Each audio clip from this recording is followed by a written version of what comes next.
seandainya semuanya oke, siap. Siap maju berarti ya.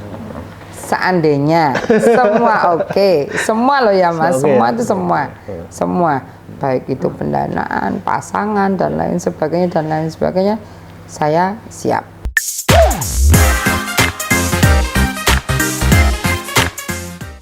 Bu Juli, terima kasih sudah diterima di ruangannya yang sejuk ini. Ya, sama-sama. Sudah diberi kesempatan untuk ngobrol hari ini. Siap. Dengan Bu Juli. Bu Juli ini putri pertama gitu, Bu, dari Pak Imam Muqayyad Shah. Jadi benar Mas, saya adalah putri pertama dari Ibu Hajah Hanik Sulastri.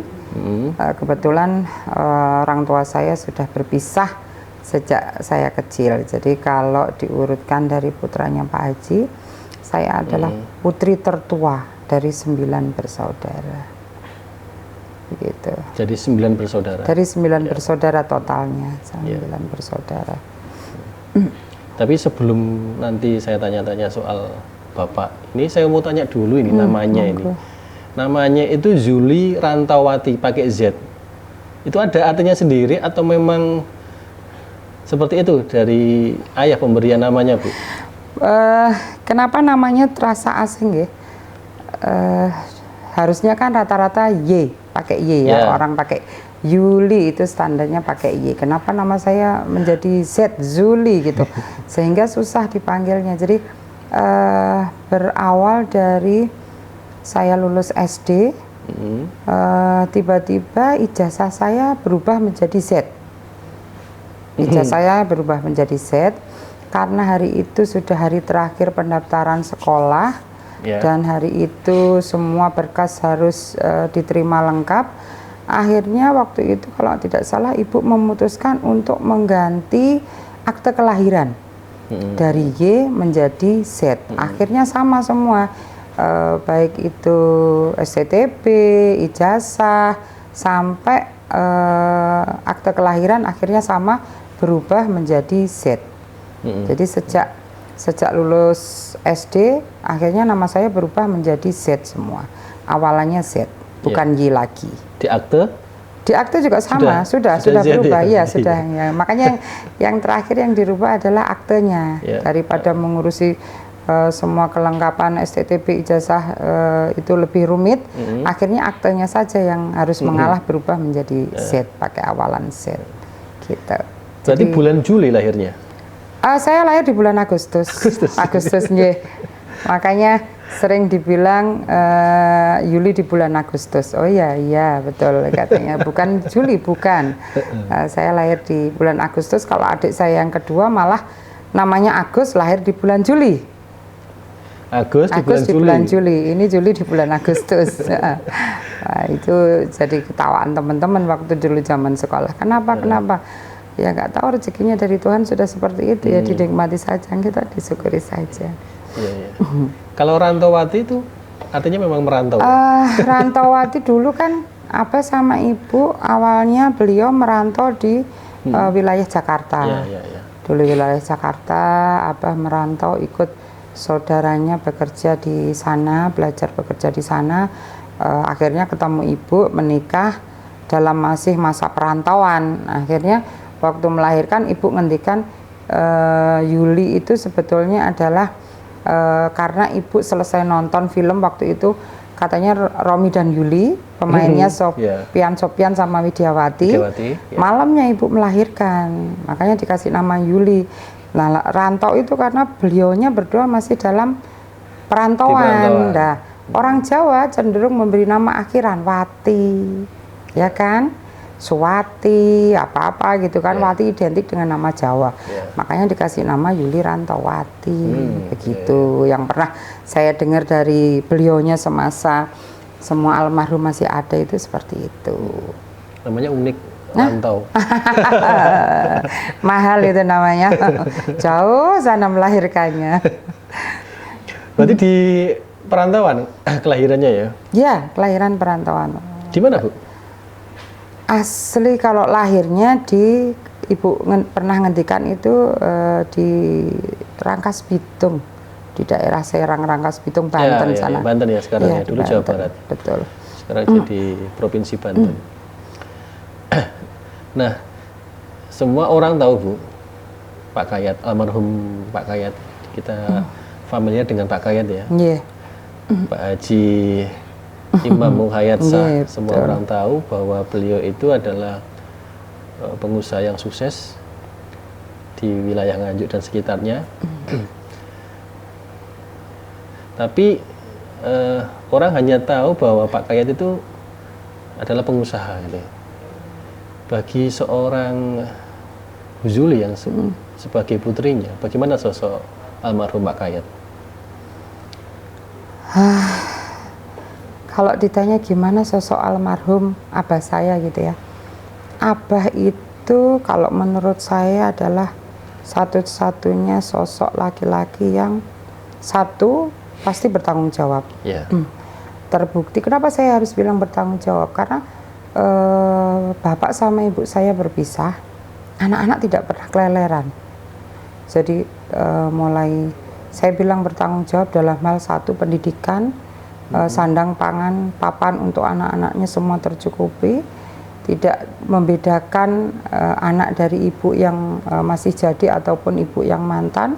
Dan itu terbukti sampai hari ini kita bersembilan bersaudara itu rukun, guyup, satu sama lain kenal, satu sama lain mengetahui seberapa besar abah memberi, misalkan kepada saya, adik saya juga tahu, abah memberi adik saya juga tahu. Jadi saya bilang abah adalah sosok laki-laki yang satu bertanggung jawab banget demi kelangsungan hidup putra-putrinya utamanya. Kalau mantan kan nggak usah dibilang, namanya juga sudah mantan gitu. Pasti ada perbedaan, tapi terhadap putra-putri satu beliau sosok yang bertanggung jawab. Kedua, beliau adalah sosok yang tegas. Kalau beliau sudah ngendikan A, pasti beliau punya alasan tertentu. Kenapa harus A? Meskipun itu kadang-kadang tidak pernah tersampaikan ke kami sebagai putra-putrinya. Kedua, selain yang tadi saya sebutkan, beliau itu sosok pendidik yang amat sangat keras, Mas, kalau didik. Jadi kita putra-putri juga tidak dibedakan sama karyawan. Sama ya? Sama. Bahkan ke cucunya pun sama. Anak saya yang laki-laki nomor 2 itu diajari bisnis itu satu, belajar tani. Dari belajar tani. Disuruh megang sawah sendiri, dikasih mandor 1, tandurono. Kalau kamu nggak punya modal, yangkung modalin, nanti hasilnya berapa, kamu kembalikan uang yangkung, badine PNDW. Itu berarti beliau tidak membedakan antara anak dengan karyawan, tidak ada bedanya. Terus setelah tahu di pertanian seperti apa, belajar lagi ke level up lagi. Ayo belajar SPBU. Jadi cucu-cucu anak-anak itu diwajibkan belajar SPBU, muter minimal 1 bulan itu ada 2 SPBU yang didatangin. Mulai ngecek kebersihan, domba, sampai ke manajemennya. Jadi semua level abah mau anak dan cucunya itu belajar dari level yang paling down, bukan ujuk-ujuk serta merta terus naik atas gitu. Kalau kamu jadi atas, semua orang juga bisa, tapi kan tidak semua orang mau belajar dari bawah. Justru ilmu yang susah didapat adalah ketika kita belajar bagaimana dari bawah. Nah, itu yang paling susah. Kebanyakan saya lihat beberapa rekanan abah atau sahabat abah yang notabene sama levelnya dengan apa yang orang bilang mampu lah, itu tidak semua putra-putrinya mendapatkan pelajaran seperti kami. Jadi ketika orang tuanya sudah almarhum seperti orang tua kami itu, mereka seperti bingung, ini harus ngapain, sedangkan kita sudah tahu, ibarat kata seandainya kita dibuang, kita harus tumbuh. Ya kan, seandainya begitu. Apapun yang orang tua ajari waktu itu memang serasa berat.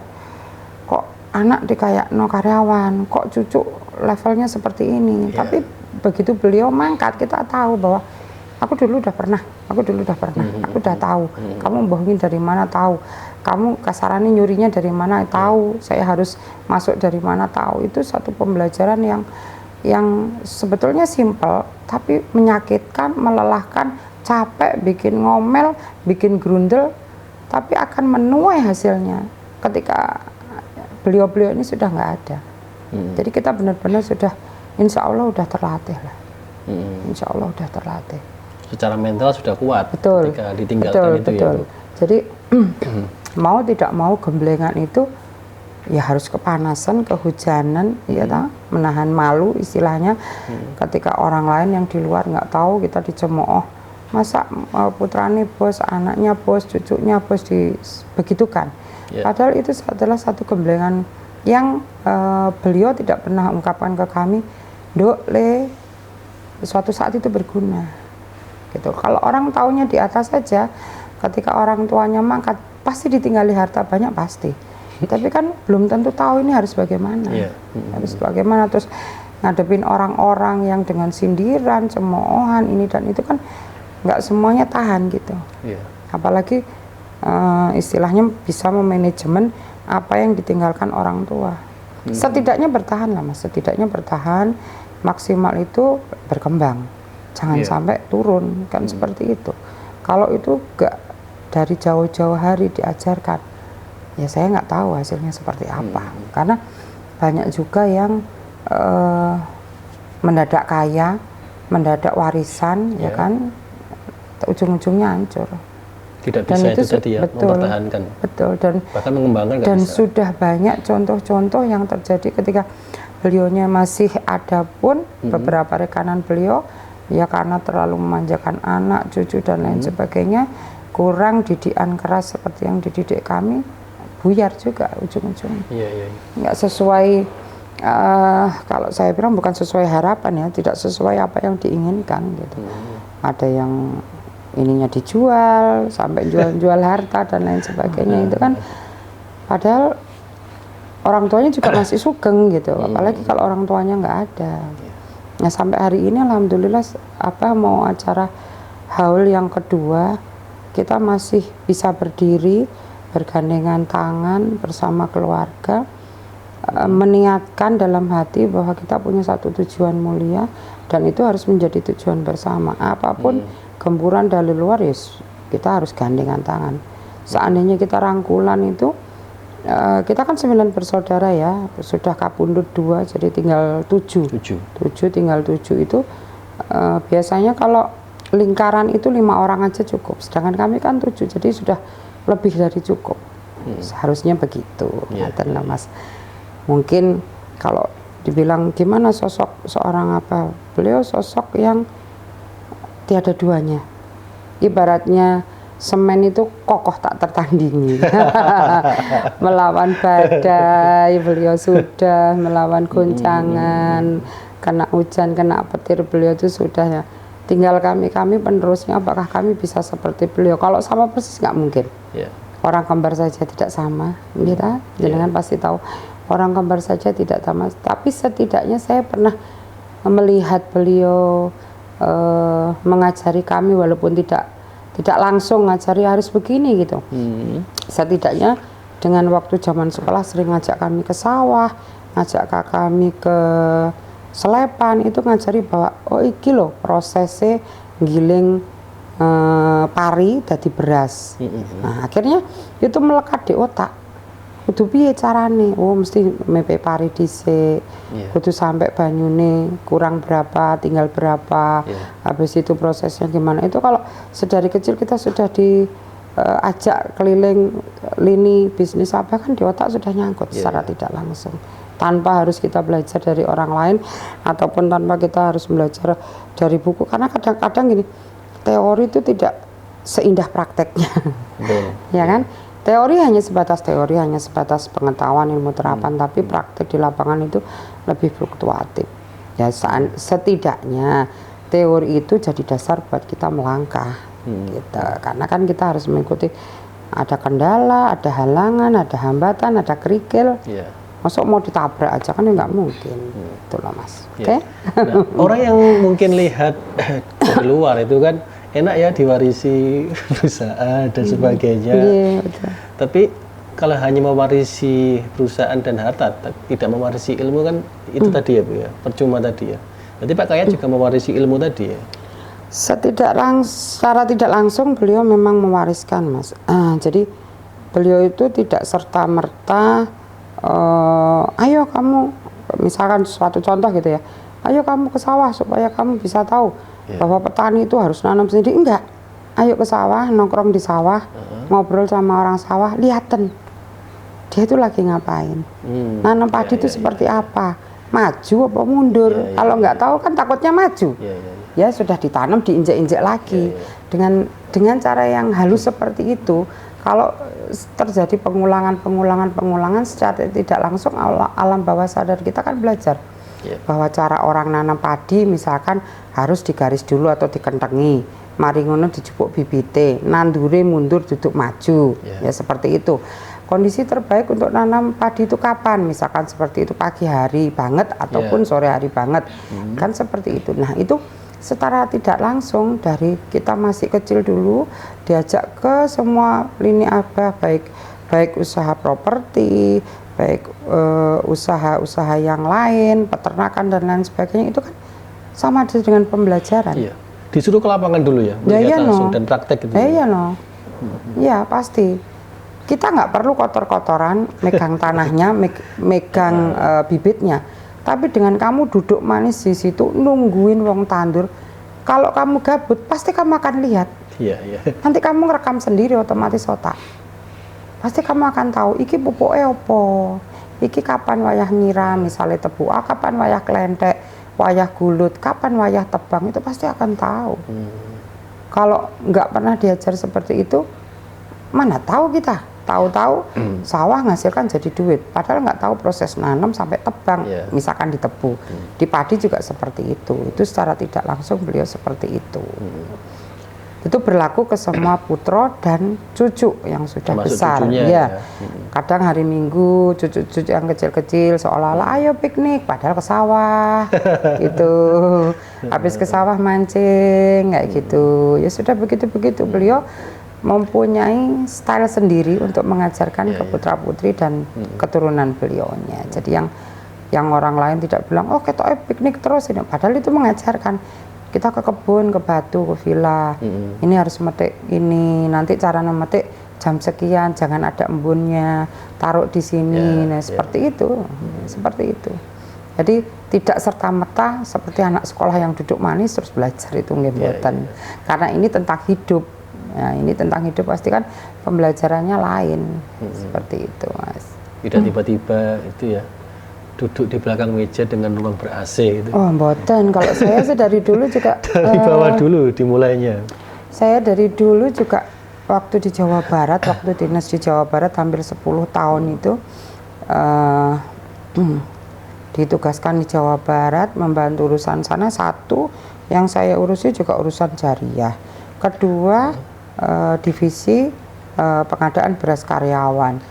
Ketiga ngurusi pondok yang di sana. Keempat ngurusi SPBU yang di Cirebon. Ya sama aja. Ketika putra-putrinya harus nun sewu kasaranya dimutasi keluar kota, ya kita harus ikut. Saya kan istilahnya seperti orang nomaden. SMA setelah Nganjuk, saya ke Malang. Setelah ke Malang selesai, baru digeser ke Kediri baru 2-3 tahun, kemudian saya ditugaskan ke Tasikmalaya 10 tahun. Setelah Tasikmalaya baru 2010 saya ditarik ke Jawa Timur lagi. Sekarang sudah hampir 14 tahun di sini. Jadi hidupnya selalu berpindah-pindah, ya sama seperti karya yang lain. Sama ya, dimutasi juga. Dimutasi juga. Dulu juga suami saya digeser ke daerah Purwokerto 2 tahun. Sama Mas, sama. Kenapa begitu ya? Ini dalam rangka pembelajaran aja. Walaupun kita di posisi yang sudah dibilang middle up, setidaknya kan tahu merasakan di sana jadi apa, di sini jadi apa, di situ jadi apa.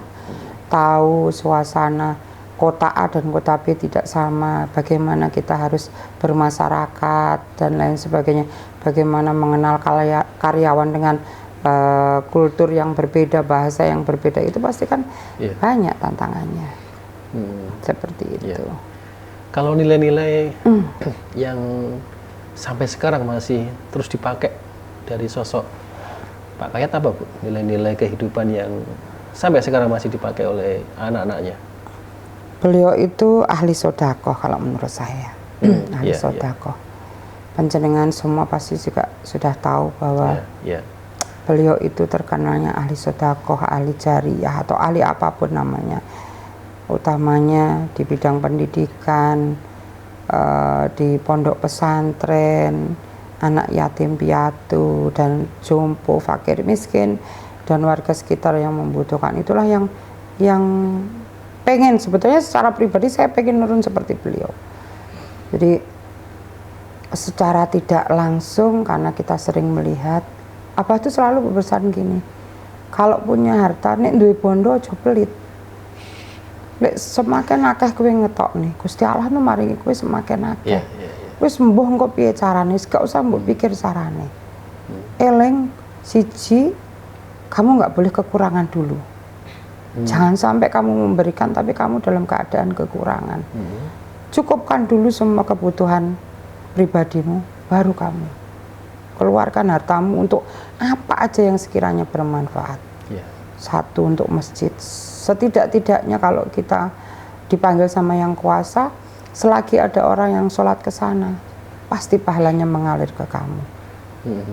Bikin taman Al-Quran, setidaknya kalau ada anak hafid Quran, kamu selalu mendapatkan pahalanya. Selalu begitu apa. Dan itu jadi contoh buat saya pribadi. Nggak tahu kenapa beberapa tahun terakhir ini saya juga lebih konsen ke dunia yang seperti beliau secara tidak langsung ajarkan, ke dunia jariah-jariah seperti itu. Ya, ke sodakoh, ke infak, apa aja. Dan itu sepertinya saya nggak tahu apakah itu nurun ke saya atau titisan atau bagaimana. Seandainya tidak nurun pun dipaksa itu kan susah. Tapi ini nggak bisa. Justru saya nggak bisa ngerem. Kenapa saya selalu pengen dia. Itu justru nggak tahu kenapa. Nggak tahu lah, itu urusan yang di atas. Kenapa saya bisa juga jadi seperti ini. Intinya itu satu hal yang pengen saya ikuti adalah beliau ahli sodakoh dan ahli jariyah. Apapun itu. Itu dilakukan oleh Bu Zuli setelah beliau meninggal atau memang sebelum meninggal sudah melakukan itu, Bu? Sebelumnya sudah seperti itu. Setiap saya pindah tugas sama beliau, dimutasi kemanapun, secara tidak langsung beliau mengajarkan kamu tetap dipegang di bagian amal. Ya, waktu itu kan kita di kantor memang ada amal ya, yang khusus dari kantor itu. Jadi saya turun ke musola-musola, masjid-masjid, melihat gimana sih Dewan DKM itu, Dewan Kemakmuran Masjid itu menjaga supaya masjidnya tetap bersih, tetap rapi, tetap ramai, tetap ini dan itu. Dari situ, karena sudah bertahun-tahun, otomatis kan pasti timbul keinginan kita untuk keinginan. Seandainya saya bisa memberi 50, oh ternyata sekarang saya bisa 70 memberinya, 100, 150, itu dengan sendirinya tanpa terasa gitu, Mas. Nggak tahu, awalnya memang diajari seperti itu, lama-lama akan timbul sendiri. Dan sampai hari ini, alhamdulillah. Sampai hari ini. Terus dilakukan. Terus dilakukan, alhamdulillah. Doa saya sih semakin banyak rezeki, semakin banyak saya bisa berbagi. Hanya itu saja. Apa sih? Urip sudah istilahnya katanya kalau usia 50 seperti saya ini kan sudah setengah jalan. Padahal hidup kan nggak pernah tahu usianya sampai kapan. Apalagi kalau untuk diri sendiri udah lebih-lebih, Mas, sudah cukup. Bahkan istilah katanya, aduh sampai muntah-muntah deh kalau cuma pengen naik mobil aja udah puyeng gitu. Kalau pengen rumah aja udah sampai capek ngepelnya gitu. Sekarang mau apa lagi? Naik pesawat sudah. Aduh capek, Mas, sudah nggih. Sudah, sekarang tua mah tetap bekerja dan tetap beribadah. Dan salah satunya memang sedekah itu yang betul, itu yang dicontohkan. Yang saya uri-uri, makanya kita juga mendirikan beberapa yayasan baru itu untuk terus melanjutkan sedekah-sedekah beliau. Sedekah beliau jangan sampai putus. Begitu juga seandainya ada kekurangan, kita putra-putri sepakat membantu. Misalnya kurang berapa sih biasanya sedekah habah itu setiap tahun, misalkan sekian M, ya kita bantu bersama-sama sampai angka itu terpenuhi. Karena kita khususkan istilahnya apapun itu hanya untuk beliaunya. Kita semua ada itu karena beliau. Kok sekarang ngasih ke beliau nggak mau gitu istilahnya, itu kan menurut saya durhaka banget. Mana rasa bersyukur kita sebagai anak? Nggak ada kalau mereka nggak mau. Nah, misalkan ada kekurangan kita tanggung bersama, kita tetap utuhkan seperti yang Abah lakukan. Ya saya harapnya dari sana Abah bisa tersenyum lihat putra putrinya, gitu kan. Bu Zuli, dari ini emosional banget, emosional, mengandung bawang. Karena sangat berkesan sekali ya, sosok seorang ayah bagi Bu Zuli. Ini beberapa putra putrinya dari Pak Kayat kan ada yang terjun ke politik ya. Itu kan sebenarnya background yang jauh dari beliau, karena beliau kan pure pengusaha. Itu memang ada wasiat langsung dari Pak Kayat untuk terjun ke politik, atau memang itu kemauan pribadi masing-masing, Bu? Kalau wasiat kok sampai hari ini saya belum pernah baca itu wasiatnya atau belum pernah mendengar beliau mewasiatkan, baik itu ucapan, tulisan atau voice note, itu kok nggak pernah ada. Kalau sebagian dari kami, utamanya saya ataupun adik saya, beberapa yang lain itu terjun ke dunia politik, ya itu asli murni dari keinginan beliaunya masing-masing, bukan dari orang tua yang menganjurkan, menyarankan atau mewasiatkan untuk terjun ke dunia politik, mboten. Tapi merestui ya pastinya. Ada permintaan restu dulu ke? Oh, pasti Mas. Tapi ketika nun sewu, kalau adik saya yang lalu-lalu pasti masih ada beliaunya, pasti minta doa restu. Ketika kemarin saya mencoba peruntungan di caleg, beliaunya sudah mangkat. Beliau sudah mangkat. Kebetulan tidak lama berselang disusul ibu saya mangkat. Jadi ya saya hanya datang ke Sarian ini, Abah sama ibu mohon restu dari sana. Apapun itu hasilnya, kan intinya bukan hasilnya. Setidaknya saya hanya ingin terkenal di masyarakat Nganjuk bahwa saya konsen di bidang sosial kemasyarakatan. Seandainya ada yang membutuhkan karpet, anak stunting, anak-anak berkebutuhan khusus, disabilitas, orang jompo yang memerlukan apapun, setidaknya Nganjuk ada satu orang yang bisa dituju gitu loh. Walaupun itu nanti kan untuk hal-hal yang besar seperti renov masjid atau bangun masjid dari awal, saya selalu ngendikan ke semua kiai-kiai itu, kita waiting list karena daftar kita banyak. Kalau sekali pengerjaan 7 nggak mungkin dong saya menjadi 10, karena apa? Tenaga juga harus dibagi, konsentrasi dibagi. Lebih baik saya selesaikan dulu semuanya, baru antrian berikutnya, seperti itu dalam artian supaya semua bisa mengena. Kalau semua saya ambil dalam satu waktu, walaupun nyon sewu istilahnya materi ada, tapi kan tenaga juga terbatas, pengawasan terbatas. Lebih baik sedikit-sedikit tapi fokus. Begitu sudah selesai semua, seperti yang kapan hari 7 masjid, 2 masjid terakhir saya serah terimakan. Sekarang kan saya bergerak lagi untuk yang lainnya lagi. Dan sudah masih ada yang menunggu, sebagian ada yang di daerah mana? Tritik ya? Bukan. Di Rejoso. Ya, wilayah Rejoso. Rejoso Utara itu ya? Yang Tritik, ini loh Mas, tempatnya bendungan itu. Perumahan yang relokasi warga yang kena gusuran kemarin itu kan. Sambi itu ya? Sambi itu. Saya nggak tahu itu desanya apa ya? Itu juga lagi nunggu jadwal saya. Daerah Semantau itu kan ya? Ya, daerah Semantau. Itu pengen minta bantuan, Bu, ini sudah ada masjid tapi kami belum ada plafonnya.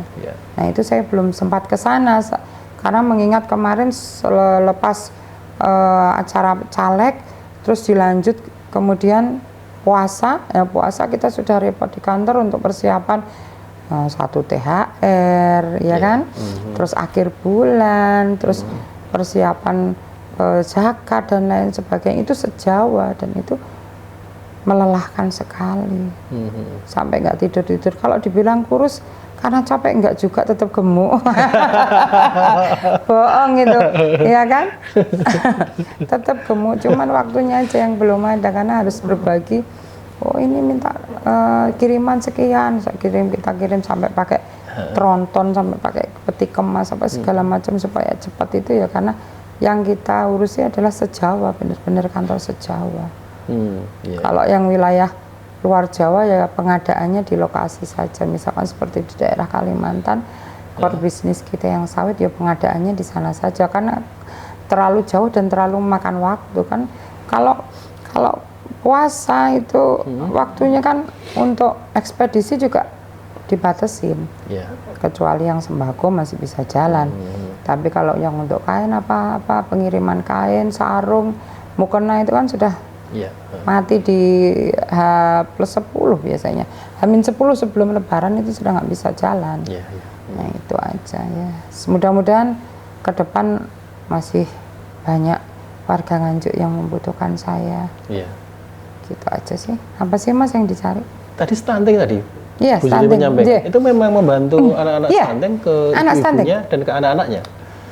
Jadi kemarin itu saya ketemu dengan anak-anak stunting, kebetulan ada ibu-ibu itu dari kelompok PKK ya. Apa kalau di kampung itu? PKK kan? Saya nggak pernah ikut PKK soalnya. PKK. Ibu-ibu PKK itu ngomong, Bu Juli ini ada anak stunting. Saya tanya, Mbak, yang dikategorikan anak stunting itu apa? Itu penilaiannya dari mana? Dari berat badan, dianya begitu, ada ukuran kepala, ukuran ini dan itu dan lain sebagainya. Terus saya tanya, apa yang sudah diberikan pemerintah daerah Nganjuk ya khususnya, karena kemarin saya di wilayah Nganjuk, saya tanya untuk anak-anak stunting ini. Baru kemarin Bu 1 bulan pertama mendapat bantuan, satu anak itu 1 telur dan 1 susu setiap hari. Nah, jadi kalau seminggu itu rata-rata 6 susu 6 telur per anak. Terus yang diberi berapa? Ya baru hanya 1 bulan ini gitu. Terus saya bilang di sekitaran wilayah utara kemarin kan Rejoso, Nganjuk itu ada berapa? Terus kemarin saya cek ada sekitar 300-an yang sudah melaporkan ke saya loh ya. Karena saya belum benar-benar turun yang ke bawah itu, yang sempat ngobrol ke saya itu terdata itu kurang lebih 300-an. Nah, makanya saya ikut-ikut gini aja dah, sudah saya ikut-ikut bantu karena program stunting ini menurut info yang saya dapat adalah belum ditentukan sama pemerintah. Apa sih yang harus dibantu sama pemerintah itu? Apakah untuk anak yang stuntingnya atau ibu hamilnya? Karena kan bagaimanapun anak itu kan dari asupan gizi ibunya. Apakah yang dibantu anak yang sudah lahir atau ibunya perbaikan gizi yang lagi mengandung, itu kan masih rancu. Nah, karena sudah ada anak yang terlahir, maka kemarin saya bantu anak-anaknya yang itu. Jadi susu, telur itu setiap 2 minggu sekali saya kirimkan, saya subsidi. Misalkan wilayah mana itu Mangundikaran gitu ya. Dari satu kampungnya itu, dari satu kelurahan ada 16 anak, ya sudah saya kirim 16 kilo telur sudah per kilo, terus susunya per anak itu 15, telurnya juga 15, jadi satu anak dapat 1 telur, 1 pack susu. Terus kadang saya kirimi berupa snack, buat tambahan cemilan-cemilan gitu loh Mas, roti-roti kayak gitu, nggak hanya snack yang ciki-cikinan ya. Jadi saya lebih milih yang ke misalkan roti sisir, roti yang bantal-bantal sekelas Holland-Holland gitu, itu memang saya kirimkan jadi untuk menambah gizi mereka. Kalau dibilang mereka adalah anak-anak orang yang kurang mampu, tidak juga sebetulnya mampu, cuman ya saya nggak tahu kenapa anak-anak itu tergolong stunting, ya mungkin karena dari kesehatan masuknya golongan anak yang stunting gitu aja. Masih jalan sampai sekarang ya? Kemarin tanggal 15 saya kirim nanti mungkin akhir bulan. Jadi 1 bulan itu kan 2 kali. Tanggal 15 sama akhir bulan. Insya Allah. Bismillah aja lah Mas. Saya nggak tahu program itu seperti apa karena pemerintah juga belum ada kepastian, tapi setidaknya saya membantu. Iya. Bisa meringankan pemerintah. Betul. Bisa meringankan pemerintah. Bu, kemarin kan maju di pileg ya. Dari PKB di Dapil 1 bener ya? Dapil 1. Hasilnya seperti apa, Bu? Alhamdulillah kalau hasilnya bagus. Tapi masih bagus yang lain. Intinya bukan, kalau saya pribadi ya Mas. Dapat berapa suara? 3.520. Untuk pileg Nganjuk itu ya? Enggak, untuk pileg Nganjuk 3.520. Ya. Nomor 3, urutan nomor 3 di Dapil 1. Ya. Yes, mudah-mudahan suara saya berguna buat yang lebih tinggi lagi. Nggak apa-apa, setidaknya kan kita meramaikan, karena itu bukan tujuan akhir saya berkarir ya, hanya ingin meramaikan dan melihat seperti apa sih politik itu gitu kan. Kita coba-coba itu kan dalam artian gini, kita memang belajar politik bisa dari mana saja, betul ya, tapi kalau kita nggak pernah terjun langsung, kita nggak pernah tahu ribetnya seperti apa, susahnya seperti apa, terus harus koordinasi siang malam itu seperti apa. Setidaknya itu menjadi pembelajaran buat saya secara pribadi juga gitu. Seandainya ke depan ada angin ribut lagi, saya sudah nggak ribut lagi. Minimal kan seperti itu harapan saya. Katanya experience is the best teacher. Betul. Ya mudah-mudahan yang kemarin adalah my best teacher, ya kan? Guru yang terbaik. Iya, gitu. Berarti belum lolos ya ke DPRD Nganjuk? Sepertinya mboten. Sepertinya mboten. Tapi disenyumi aja Mas. Kalau saya kan nggak jadikan sesuatu hal itu menjadi beban ya. Nyun sewu, ada beberapa bacalek yang saya tidak pernah tahu apakah beliaunya di luar punya kegiatan lain atau tidak. Maksudnya punya pekerjaan atau tidak. Sehingga menjadikan kita sedikit rasa-rasan nggih menika. Caleg itu adalah sesuatu yang wajib. Dalam artian mungkin di situ tempat dia mencari nafkah, penghidupan keluarga dan lain sebagainya. Sehingga ketika tidak jadi itu menjadikan beliaunya murung, sakit hati, terus mengumpat dan ini dan lain. Stres ya? Kalau dibilang stres ya janganlah, kasihan. Setidaknya sedikit down gitu sajalah. Down. Tapi kalau saya enggak, saya senyumin aja. Istilah kasarnya, oh sudah habis banyak begini, ya niatnya aja. Saya sedianya selalu niat, ya Allah, seandainya apa yang sudah saya berikan yang terbaik untuk wilayah Nganjuk ini bermanfaat bagi warga Nganjuk, saya ikhlas. Beri saya rezeki lebih banyak. Dan itu memang alhamdulillah lebih banyak. Kalau nggak lebih banyak, nggak mungkin saya bisa beli banyak-banyak aset. Dan tetap senyum seperti ini, nggak mungkin lah. Nah, saya lihat kawan-kawan saya yang itu tuh alasan, waduh aku nggak mau begini, aku nggak mau begitu. Ada yang tinggi tapi tidak sesuai harapan, tiba-tiba menghilang. Saya tanya, kemana sih itu? Waduh lagi ini, lagi nyungsep, kenapa begini-begini? Nah itu kan ya nggak tahu lah, saya nggak tahu pribadi beliau masing-masing. Tapi yang penting kalau saya pribadi ya, ajang pertarungan kemarin sebagai ajang pembelajaran bagi hidup saya. Intinya begitu saja. Kita ambil yang baik, kita buang yang buruk. Tahu juga nggak usah menghujat, nggak tahu apalagi jangan ngerasani. Kita orang kita aja belum tentu baik gitu, ya sudah. Dengan tim Bu, analisanya kira-kira faktor apa ya bisa tidak pas atau tidak sesuai ekspektasi jumlah suaranya? Jadi kalau saya berserta tim tuh sebetulnya sudah berusaha bekerja baik. Tidak ada tim yang tidak berusaha bekerja dengan baik, itu tidak ada Mas. Saya juga selalu koordinasi dengan tim siang malam, merencanakan ini dan itu. Satu hal yang harus digarisbawahi, Tuhan punya kehendak lain.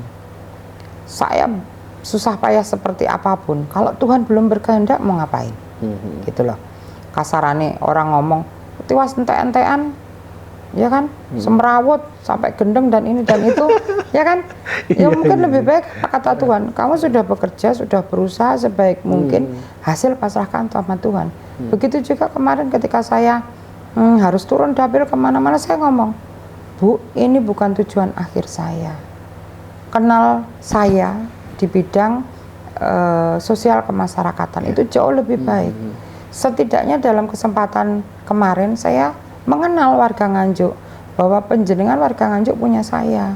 Kalau ada orang butuh kursi roda, kalau masjid nggak punya MCK, nggak punya WC, nggak punya tempat wudhu, ada saya. Saya di mana? Saya tunjukkan saya di sini. Silahkan cari satpam, bilang aja mau ketemu sama ibu. Setidaknya kan saya memperkenalkan diri bahwa saya putra daerah yang konsen di bidang sosial kemasyarakatan.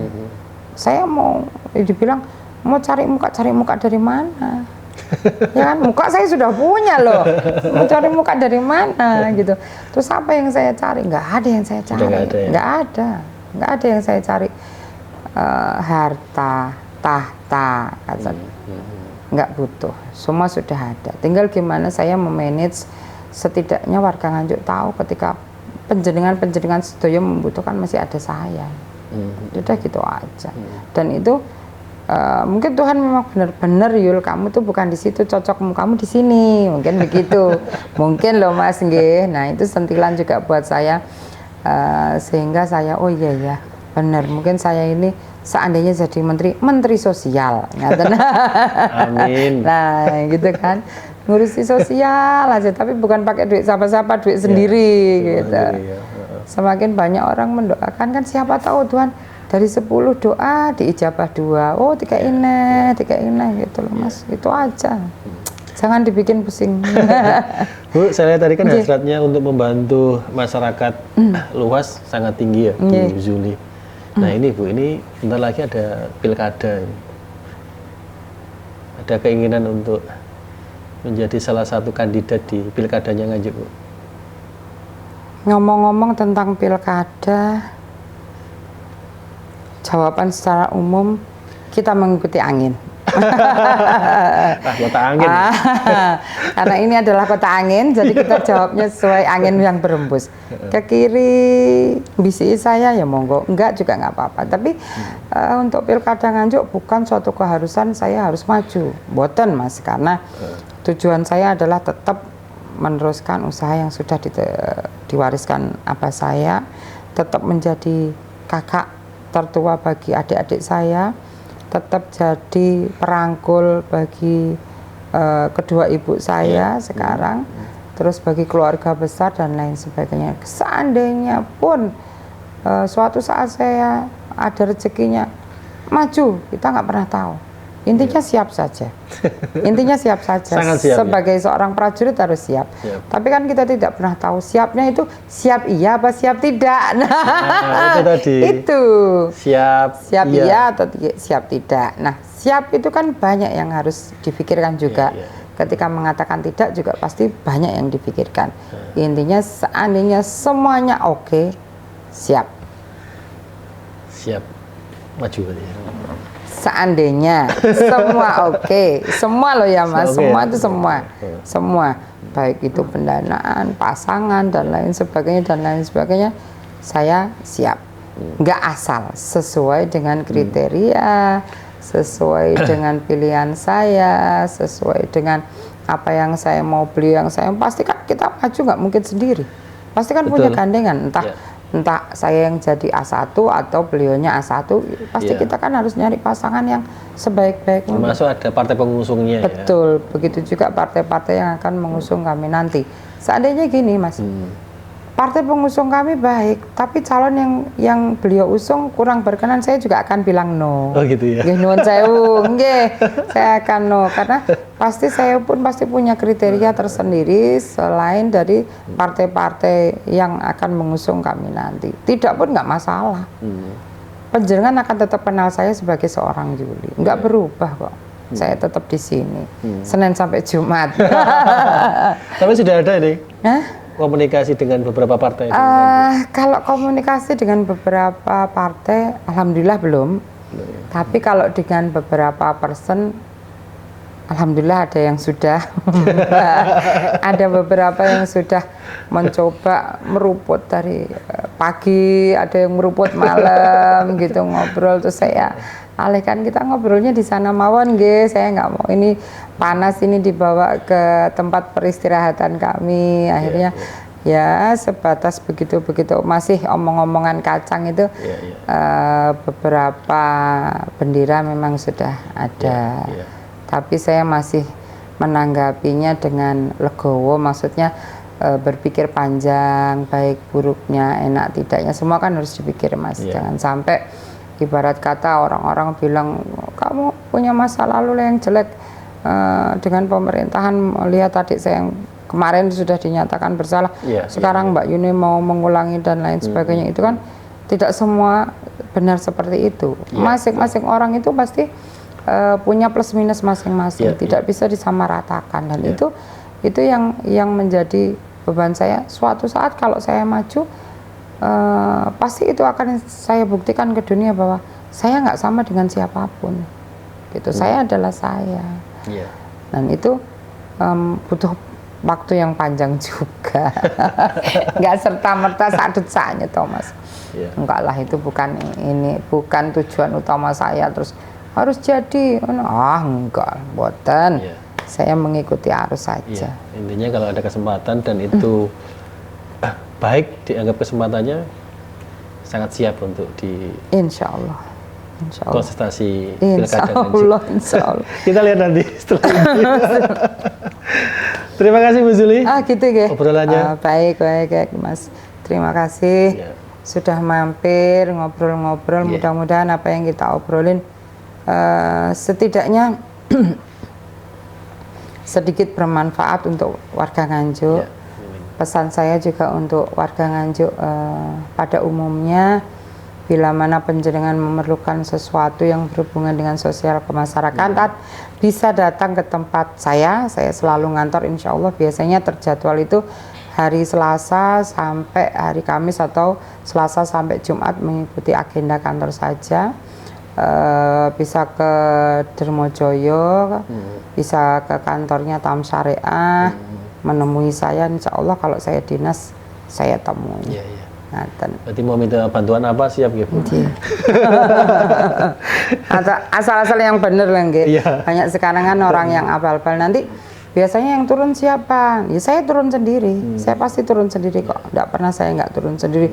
Kalau curuhan orang itu hanya tahap awal, tapi pasti tahap kedua saya yang turun.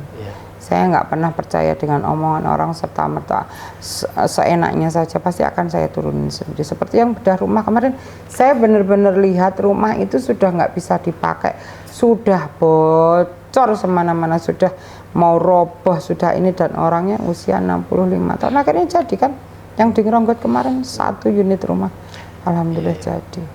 Jadi mudah-mudahan ke depan bisa lebih mengenal lagi ke masyarakat Nganjuk. Ini rencana saya mungkin awal bulan mau mulai muter lagi kemana-mana yang membutuhkan atau apa. Karena kan akses ke saya itu kan orang pada belum tahu Mas.